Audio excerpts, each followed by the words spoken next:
I'm Vic. I'm Nick. Happy Halloween. And we are NV Board Gaming. And today we are going to continue our Halloween week special with Ghost Stories and its expansion, White Moon. This game was designed by Antoine Bauza and published by Repose Games. It is a 1 to 4 player cooperative game. Nick is going to give a brief overview of the main game and its expansion, and then we're going to give our review. All right, welcome to the table. We're set up for a 2-player game of Ghost Stories here. It's a cooperative game. In this case, we're each going to take on the role of 2 Taoists each, since there are 4 Taoists in the game. So you can pick which side of the board you would like. They have different abilities depending on what side of the board you pick. This one, for instance, is you get a good every turn. The yellow player gets 1 good of their choice. Over here, consider them a wild die roll. So everyone has their own special abilities. So first thing we're going to do to set up this game, aside from everything here, is we are going to get the deck of cards, the deck of ghost cards, and we're going to take the 10 off the bottom. So the 10 off the bottom, and we're going to go ahead and randomly select one of these Wu Fang cards. The whole goal of the game is to reveal and defeat this card here. It's going to be placed on top of the 10 cards. The rest are going to be placed on top of those, and this is the deck of ghosts. So we'll keep this handy. We're also, in a normal game, you're going to get 3 life. The key right here, you're going to get 3 of these. If you're just starting to play, you can do 4, they say, the initiation. And if you really want to challenge, 2. You're going to get 1 token of your player color. On a normal level, you will get a black one you'll get a black one and your color if you're doing a normal game or initiation game. So a normal game, you'll get 1. And if you're the green player, you're also going to get this gray die if you chose this side, because you're going to have 4 dice you roll, and you're never going to roll a cursed die if you have this side of the board for the green player, so they can hang on to that in that case. You're also going to get your yin yang. You're going to get this marker of your color. This means your special ability has been disabled by a ghost. So they would lose in that situation, they could lose their special ability, and just to remind them, they'll place that over it so they're not, continuing with this gray die. But they have it. So all the players are going to get their special abilities here. Oh, that wasn't even on the screen. Here we go. Let me pull it down a little bit. That was his ability, the green players, just so you know, when they have that gray die and no curse die. Okay, so we are set up, ready to go. On your turn, you can optionally move, and regardless if you move or not, you're going to either confront a ghost on the table, or you're going to get help from one of these villagers. So the first action is going to be the ghost action every turn. That is the yin phase. So these ghosts come out. This is one that goes to green. And let's look at the anatomy of a card right here. Let's pull that closer. This, on the left side, means something that happens immediately. In this case, another ghost card comes out immediately. If it's in the middle, that will mean it's ongoing. Every time we go to the green player's turn, the ability in the middle will trigger. And if it is over here at the right, that means when this ghost is defeated, something at this stage will happen. Up here is the life points of this. So 1 green roll or token, and this monster, this fallen monk ghost is defeated. So right now, this would go to the green board, and we can put it in either of these slots, and another ghost would come out by virtue of that. This ghost has something that's ongoing. So it's in the middle. We'll always be worried about it. This is saying that a die roll cannot defeat this walking corpse. This will go to the yellow. So that means that we'll have to use one of these tokens here as opposed to a die. So if the yellow player were first, they might want to go ahead and do that. So they know that they can defeat that by using this right here. And on their turn, they can just keep it. They can get it back because their ability says they're going to get one more of those tokens of their color, of their choice. And they can just say, all right, well, I'll take the yellow right back. So on their turn, we just did the ghost turn. We revealed the ghost, and we did 2 because this one told us we needed another one. So the yin phase is over. Now we're going to the yang phase. My character moves here. You can optionally move. That's the first thing. And now I will decide to defeat a ghost. I don't roll because this ongoing ability. So I'm going to spend this yellow, defeat this because it only has 1 hit. So this is gone. And I will gain that yellow back. I can do any of those colors over here, but I'm going to choose yellow just to have it right back. I could also choose green because it's out there, but I think my teammates will help. And that's a whole turn. The next turn, the blue player is going to go, and we're going to go ahead and draw another. And we can see now we have another ghost that is a 3 hit, 3 health, and he brings a haunt to the table. So the way that works is one of these folks comes out, and it will go on the card, ready to go when it's their turn, and it will move up, and eventually it will hit this spot, which haunts this tile right here. So this villager will turn flipped, and this becomes one of the losing conditions, because if 3 of those are flipped, we lose. Also, if everyone is defeated, all their health, all their key right here is gone, we're defeated. Also, if we have not killed the Wu Fang at the end, and we already went through the whole deck of cards, well, we're also defeated that way. So the only way to win is to get this card revealed and defeated. Let's take a look at them. Yep, they are not easy. 4 reds they need, and they also take away one good from every single player. Ongoing ability, they have, we don't really care about what we defeat when we defeat them. That's just for a score at the end. If you want to do better, then you would continue the game. You get 1 life or your yin yang back. But this is just going to keep taking away goods every time it goes to the red player's turn or wherever this card might be. So this one is really bad because you're losing your items quick. So you need a good roll or get items and defeat it quick. So the blue player has a kind of a cool ability that might help them where they can do 2 actions. But again, they're going to need a roll of 3. There are 2 actions here. Their ability right here means that they can either summon the help of a villager twice or try to defeat a monster twice. So it might not be as helpful as I just stated because you need a perfect roll. You need 4 successes, 4 reds. Also a white. I'll mention there's a white side, which is a wild. So that's helpful. So they're gonna be losing their tokens here based on that Wu Fang telling them every time that comes up, we have to all lose a token. So somebody's got to collect red tokens. So a tactic, let's say. I'm gonna run through what some of these do. So here is where I'm thinking right now. If we do this action, if somebody were to come here and instead of fighting a ghost, they're going to go ahead and get help from this villager. They're going to say, you know what, I want a red token right there. So from the supply, a red token goes here. Now it's for use for everyone. And this won't get taken away by that card that I showed you. So that's right away. We just turned it down to 3 successes as opposed to 4. That's a huge help. You can go here, roll 2 dice, and hope that you can get some reds there.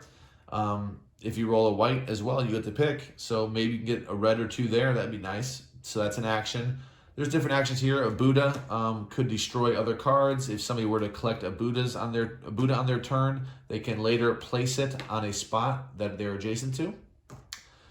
So moving and defeating monsters, you are going to do what you're adjacent to. So if you're in a corner, you can fight 2 potentially. If there were 2 monsters out here in this corner and I was there in the corner, I can say that I'm rolling against both of them. Again, we want the successes. So if let's say there was a 1 yellow here, I missed. I didn't hit any yellow. So my turn is over. I can't do anything about that. There was no white, there was no yellow. However, if there was a 1 valued blue, they are defeated. So that kind of hedges your bet, as opposed to focusing on one monster. You can focus on two, and maybe your luck swings more toward the favor of one of those colors. So that's nice. That's why I kind of try to put it in the corners if I can, if it's applicable. So yeah, you're going to win the game. How I explained, you're just going to keep going around in your circle, trigger off events that happen that are ongoing. So if it's a green player's turn, we got to remember that the ghosts go first. This ghost is going to move up a spot, and so forth. Then this game's very difficult. So good luck, and we'll see what you do. We'll see how you do, but chances are you're going to lose.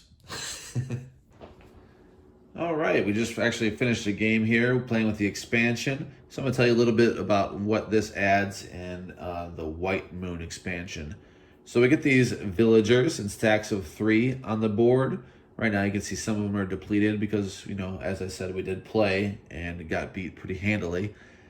So these villagers, you can rescue them. They can also be devoured by the ghosts. So to rescue them, you have to carry them over to where the portal is. And as an action, you can now save a villager. When you do that, they have their family names and what bad thing happens if they're devoured, and what good thing happens if their whole family is saved. So you place them on this board here, showing that one of this family was saved.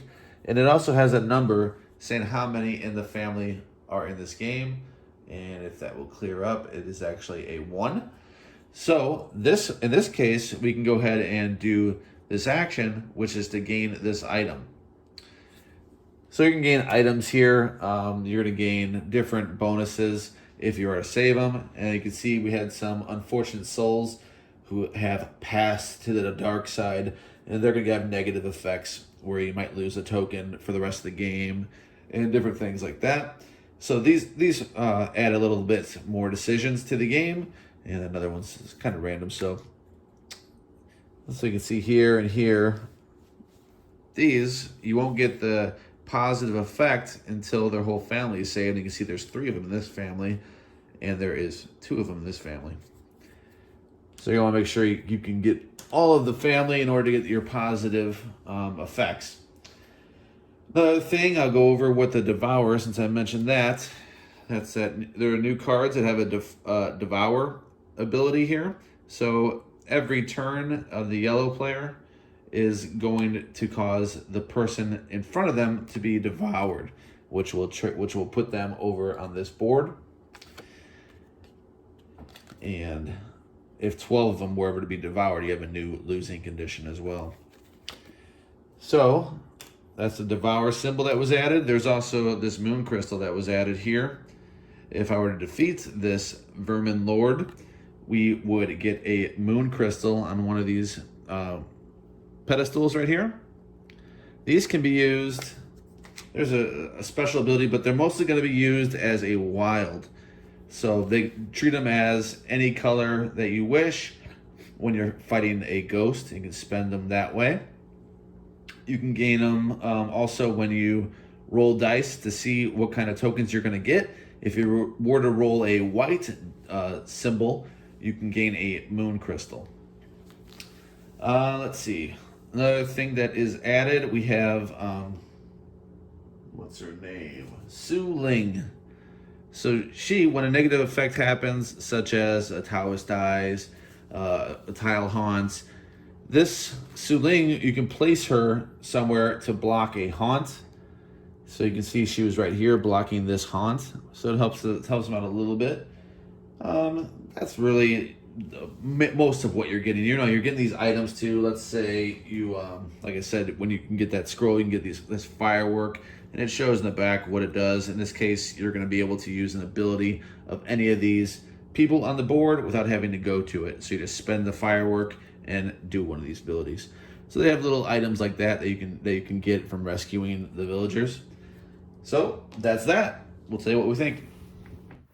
All right, welcome back for our review of Ghost Stories and its expansion, White Moon. It actually has a couple expansions. This is the only one we have. For the base game, as usual, we're going to do 2 reviews, one for the base and one for the expansion.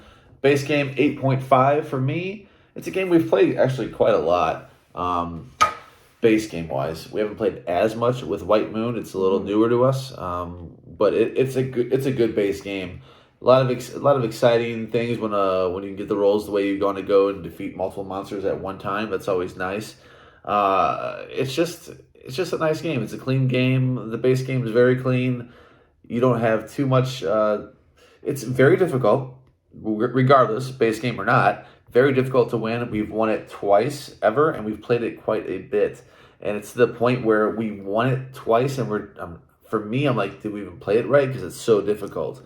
So it makes me wonder, like, those could have been early plays that we just didn't play right. Didn't have it all. Maybe we did something wrong. I don't know, because this game destroys you sometimes. But I feel like one of our wins, at least, one of them was legit because the Buddha. We really focused on Buddha. It's a game that really, it's so difficult because you know what you got to do. You got to focus and do the things like the Buddha. You got to, even if it's not going to be immediate impact, you got to know that you don't want to waste your turns trying to roll and get what you need, because a lot of times you're just wasting your turns away. You're wasting them away, especially if let's say you're the green player or the blue player. Those are the ones I usually play. So as a green player, you want to roll because if you pick the side that you have 4 dice, you have the best odds from anyone at the table. So you're kind of lured in that you want to be the powerhouse that rolls. Well, I roll terrible. So me as a green player doesn't help anybody. Me as a blue player, I can try twice to defeat that. Well, I'll be 0 for 2. So it doesn't matter. I can try 4 times. I'll be 0 for 4. It doesn't matter. So you really got to focus. All right, where am I going to improve my odds? Do I want it to last? Do I want it to make impact later and be disciplined? Which is what you have to do in this game. In my opinion, you have to be disciplined. You have to put the Buddhas out. You got to stay on top of it. Even if it doesn't get that immediate gratification of rolling perfect, it is the smarter play. So the game is a very good cooperative game. I would recommend it to anybody to try this one out. Yeah. For the main game, I gave it an 8.1. I guess I don't like losing. Maybe that's why I didn't score it as high as Nick, because it pains me to lose so much. And our best lady, it gets stressful. It gets, when you have all these ghosts coming out, people are down to 1 health. You know, oh my gosh, someone's gonna die here. Nick's doing the odds for me. He's real good at math. It's his strong suit. He likes to give me probabilities. Oh, this guy, 25% chance they're gonna die. And I go, that's not helping me. It hurts to know that. I don't want them to die. And, you know, I usually play as the red and the yellow players, so I do like that you have choices on both sides of the board of what you want to do. The Buddhas are cool. Mitigating things that you can try out, like losing a health, which it hurts to lose a health, but you can get rid of a monster outright. But you do not get the reward of that monster for killing it like that. So it can be a bit of a detriment to quickly do away with a ghost and then, oh, you know, it would have been nice to have killed that guy so we could get a reward for it. And yeah, every reason that Nick gave, I completely agree with it. And we like a challenge. You know, sometimes it does get boring. Like what we found with Horrified was it got too easy because we had no problem with 2 players. And I don't know how it is so much with 4 or different player counts. But it was too easy. It's too easy at 4 too. Yeah, it was too easy, and so we need that challenge in our lives, and so I welcome it, even though it's a little bit of a beat down sometimes. I don't mind. I like it better than Horrified, that's for sure. Yeah, so I'll give my score for the expansion, and then you can give yours to finish it out. For the expansion, I gave 8.2. On its own, I really think it's cool what it adds, the extra stuff that you get for saving villagers, but another thing to do, and you're already dealing with ghosts and hauntings, and now villagers are being devoured, like, oh really? So, I don't know, I think it's kind of interesting, and I like the little crystals, Wenfu. The lady? The lady in white. Sin Lu or something, whatever. She's great. She's real cool. She blocks these ghosts. I think. Suling, yeah. Pardon me. Sorry, I didn't mean to insult her with the wrong name there, but I like her a lot. I like the stuff that the expansion adds, and I don't mind trying to save the villagers, and it's interesting because you have to get the family members, you have to get everybody in the family saved, so it's not so simple as just the one person. Adds something else to consider, definitely. What do you score the expansion? Okay, I'm going to score it a 7.9. Oh. I think it's a take it or leave it one, so it's solid. It adds some cool things, like Vic said. The crystals are fine. Again, that's a take it or leave it. The villagers, cool. I like that. It's difficult to commit to turns to getting them through the portal. And the concept, I like that concept. I like that it adds that. The villagers' abilities, super cool. I think that it's just done well.